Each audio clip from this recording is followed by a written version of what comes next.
Bonjour à toutes et bonjour à tous, bienvenue sur la chaîne Découvrir, Investir et S'enrichir. Vous êtes sur la playlist Bourse, faut-il investir sur? Donc aujourd'hui nous allons voir l'entreprise Fairmontague. Donc actuellement elle est à 3,05 € plus 0,33%. Alors Fairmontague, c'est un expert dans la recherche et l'exploitation bio-industrielle des microalgues. Fairmontague a pour objectif d'offrir des solutions durables et des produits innovants contribuant à l'élaboration de produits sains, naturels et performants. Son métier est le développement, la production, la commercialisation de solutions durables et d'actifs issus de microalgues à destination de la nutrition, la santé et de l'environnement, lipides nutritionnels, protéines alternatives et colorants alimentaires naturels composent l'offre présent et future de l'entreprise. Ok, donc on est vraiment dans une partie algues. Donc bon, le nom de l'entreprise annonce déjà un petit peu ce que fait la société, hein, Fairmontague. Ça veut tout dire. Alors on va regarder si on a des actionnaires. Donc les actionnaires, nous avons AXA. Ensuite, il y en a quelques-uns, je les connais pas forcément. BlackRock, ouais, si BlackRock on le voit quand même assez régulièrement. Il n'y a rien qui nous indique vraiment, en tout cas il n'y a pas de, le propriétaire n'a pas de partie dedans. On va regarder. Le dirigeant c'est Philippe Lavielle. Et il n'y a pas de Philippe Lavielle ni quoi que ce soit. Ok. Alors, on va aller voir les chiffres. Avant d'aller voir les chiffres, je vous rappelle comme d'habitude de penser à vous abonner, à cliquer sur la cloche pour recevoir les dernières vidéos, être informé de l'actualité de la chaîne, de mettre un like pour aider la vidéo à être vue par un plus grand nombre, et évidemment me laisser un commentaire, parce que c'est toujours appréciable de pouvoir discuter ensemble et d'échanger sur l'action ou sur une prochaine action que vous souhaiteriez que je fasse. D'ailleurs, à ce sujet, on m'avait demandé de faire l'action Alliance. Donc j'ai regardé, je n'ai trouvé que Alliance en Allemagne. Donc est-ce que vous pourriez me confirmer que c'est bien celle-là que vous voulez que je fasse? Merci. Alors donc on se retrouve maintenant sur les chiffres de la société Fairmontague. Donc en termes de capitalisation, ils sont à 102 millions. Donc on voit que 2018, 42,4 millions. Ensuite, ça a baissé en 2019 à 27,8. Et là, c'est en train de reprendre. Alors entre 2020 et 2021, ça a plus que doublé, hein, ça a triplé. Donc c'est plutôt positif pour le futur. Après, il faut toujours être tempéré sur ce genre d'entreprise. Du jour au lendemain, elles peuvent disparaître aussi, hein. Beaucoup plus vite, évidemment, que les big cap. Donc là, on est sur une small cap, hein, c'est les sociétés qui sont valorisées en capitalisation à moins d'1 milliard. Alors ensuite, valeur de l'entreprise, on est à 112 millions. Donc 112 millions, j'imagine que ça c'est la dette, hein. Je serais surpris quand même qu'il soit en trésorerie. Donc c'est ça, on a la dette ici, 9,54 millions. Également sur la dette qu'elle a tendance à continuer dans les années à venir, elle va augmenter, mais c'est normal, hein, ils vont avoir besoin d'investir beaucoup pour se développer. Au niveau des capitaux propres, ici, on est à 16,7, ce qui veut dire qu'on couvre largement la dette, donc ça c'est côté positif. Par contre, si je regarde sur l'année 2022, je vois que les capitaux propres sont à 7,35 millions, alors que la dette sera de 17,3. Donc là, on voit que les capitaux propres ne vont plus couvrir la dette. Et ensuite, si on continue, pour 2023, alors c'est plus étonnant, mais pour 2023, on aurait une dette à 22,3 millions, alors que les capitaux propres seront de 1,273 millions. Ouais, alors là, je ne comprends pas forcément. Alors, on se retrouve avec 1 milliard de capitaux propres en 2023, alors qu'ils sont de 700 millions en 2022. Ok, bah, y a peut-être quelque chose, une explication. Si vous la connaissez, n'hésitez pas à me la mettre dans les commentaires, ça m'intéresse. Donc on voit que pour 2021, effectivement, on est bien au niveau de la dette et des capitaux propres, puisqu'ils couvrent largement.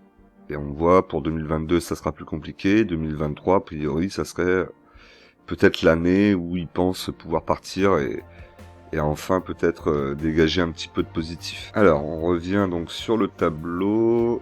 On va revenir donc maintenant sur le PER. Alors, le PER pour 2021 est à moins 9,21.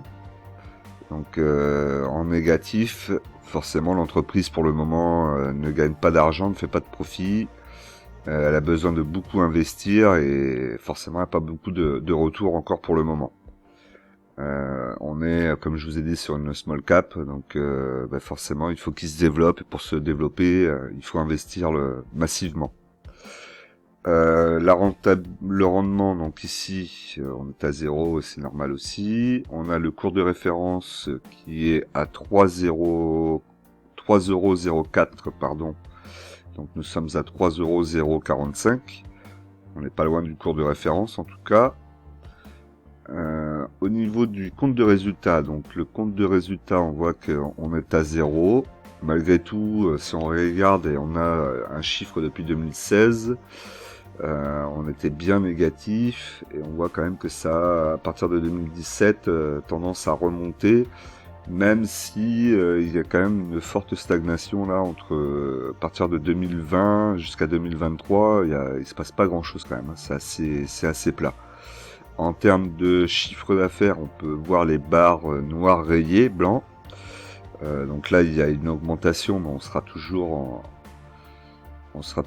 pas dans le positif, malheureusement. Et ensuite, le reste est en négatif. Alors, ce genre de société, il faut croire en leur business. Les fondamentaux sont forcément très mauvais. Il n'y a pas grand-chose à en sortir, si ce n'est éventuellement des progressions quand même sur certains critères, je vais y arriver, notamment le chiffre d'affaires. Donc on voit que le chiffre d'affaires là évolue, il évolue positivement depuis 2018 avec une projection en 2023 à 17 millions,4. Donc ça c'est plutôt le côté positif puisqu'ils améliorent leur chiffre d'affaires. L'EBITDA a tendance à revenir aussi vers le positif, mais on est toujours dans du négatif et assez largement. La marge d'exploitation, donc là c'est un massacre, hein. Si on regarde 2021, on est à moins 149%. Donc évidemment, hein, si on regarde les fondamentaux, il faut surtout pas investir sur cette société.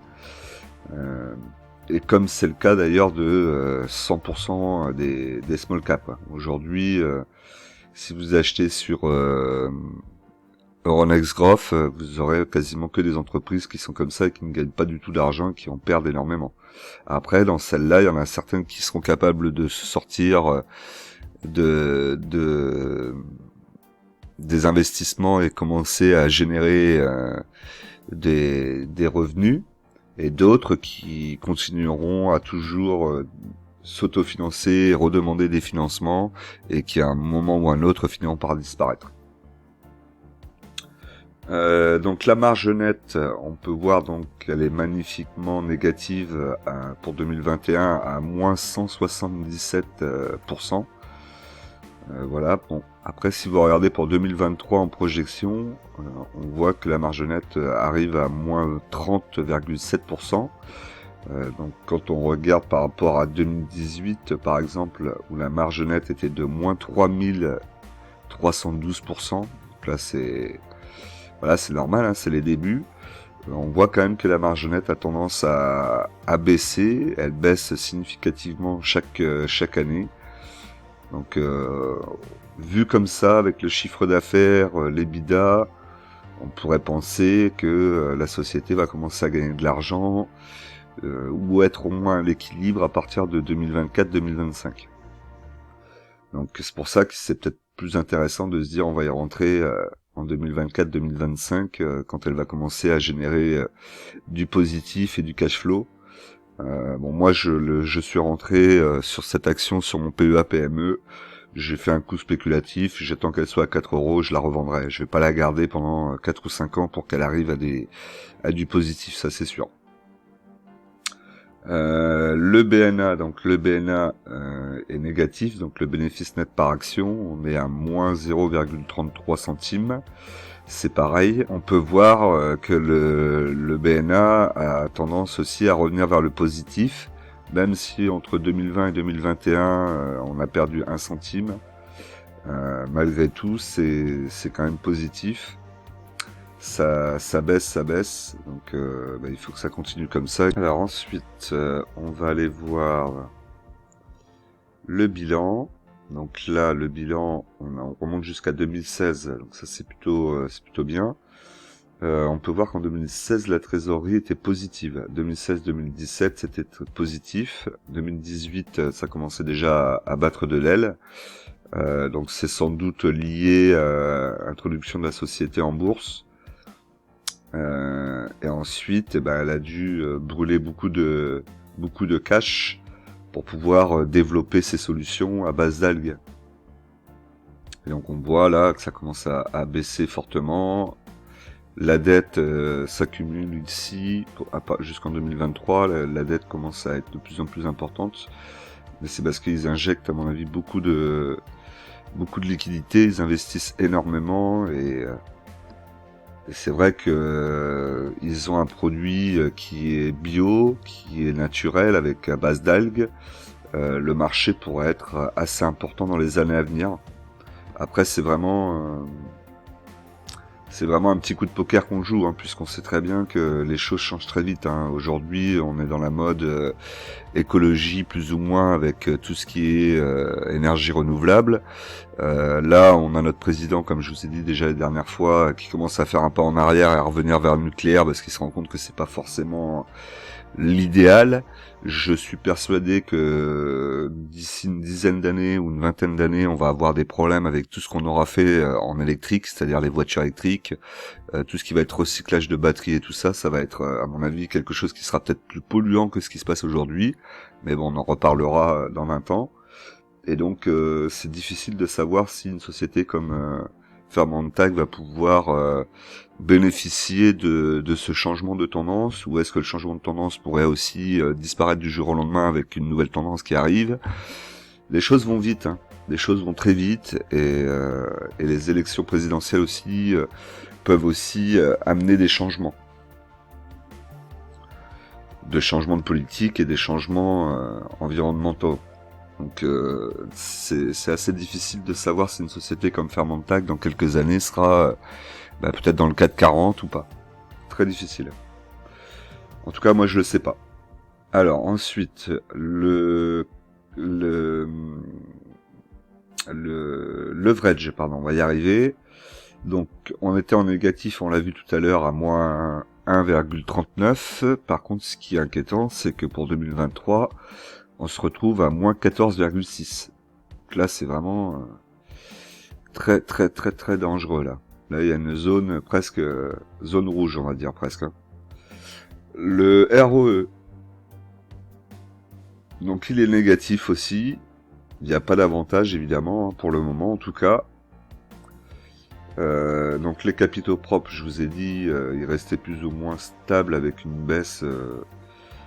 Non, il y avait plutôt une baisse depuis 2018. On était à 38 millions et on se retrouvait en 2022 à 7,35. Alors je sais pas pourquoi pour 2023 1,273 milliards. Ça me paraît énorme, mais je sais pas pourquoi. Peut-être qu'ils vont vendre quelque chose, un actif, ou je ne sais pas. Ensuite, le CAPEX. Donc le CAPEX, vous voyez, l'investissement pour 2018 et 2019, 2041% d'investissement. Donc ça veut dire qu'ils ont emprunté énormément hein, pour pouvoir investir. Et en 2019, ils étaient encore à 174%.